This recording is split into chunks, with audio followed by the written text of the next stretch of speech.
Turning now to Capitol Hill, where FBI Director Christopher Wray and Homeland Security Secretary Alejandro Mayorkas are testifying right now at a House hearing on worldwide threats to the U.S. And so far, as you'd expect, they are largely facing questions about the threats related to the Israel-Hamas war.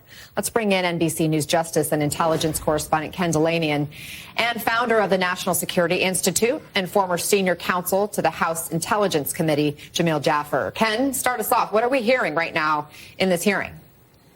Good morning, Anna. FBI Director Chris Wray is warning this morning that the terror threat against Americans is elevated. And he said the war in the Middle East has raised the threat in the United States to a whole other level, his words. Since the October 7th Hamas attack on Israel, he said the FBI has seen what he called a rogues gallery of foreign terrorist organizations calling for attacks against Americans and our allies, including Al-Qaeda, ISIS, and Hezbollah. And they're flooding social media with violent propaganda. Here's more from FBI Director Chris Wray. Our most immediate concern is that individuals or small groups will draw twisted inspiration from the events in the Middle East to carry out attacks here at home. That includes homegrown violent extremists inspired by a foreign terrorist organization and domestic violent extremists targeting Jewish Americans or other faith communities like Muslim Americans.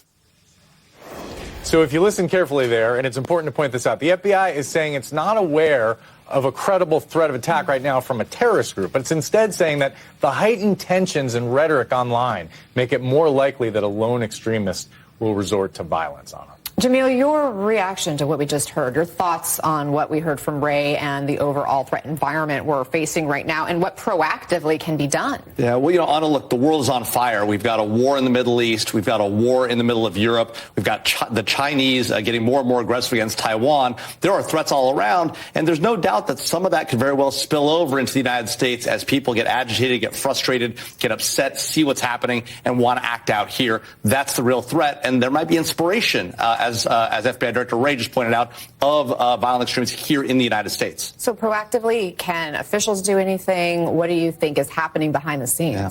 Well, one of the biggest challenges we face is that one of our key intelligence collection authorities, Section 702 of the Foreign Intelligence Surveillance Act, is about to expire on December 31st. If that authority goes away, the president loses about half the data going into his presidential daily brief. And so one of the things we got to do is Congress has got to take action between now and December 31st to reauthorize that as well. Let me ask you about what we heard from Hamas specifically today, releasing a statement when this al-Shifa operation got underway. And they, in part, blamed the U.S. directly. This was partly put on the Telegram channel. I'm going to read. The onus lies squarely on the shoulders of the Israeli occupation entity, its neo-Nazi leadership, and President Biden and his administration for the repercussions resulting from the occupation army's aggressive incursion into al-Shifa medical complex in the Gaza. So Hamas is trying to widen the scope of this conflict, calling out President Biden directly. What do you see as the impact of this? I mean, look, everyone knows what Hamas is. It's a terrorist organization, has been since 1997.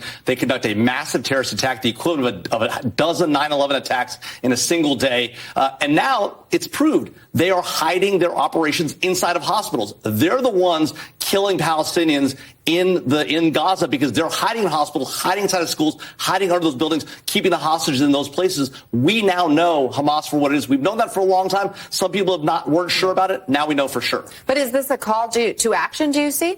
Well, there's no doubt that they're trying to draw the U.S. into this conflict, just like they're trying to draw Israel further and further into Gaza. They're trying to create more civilian casualties so they can blame the Israelis, blame the United States.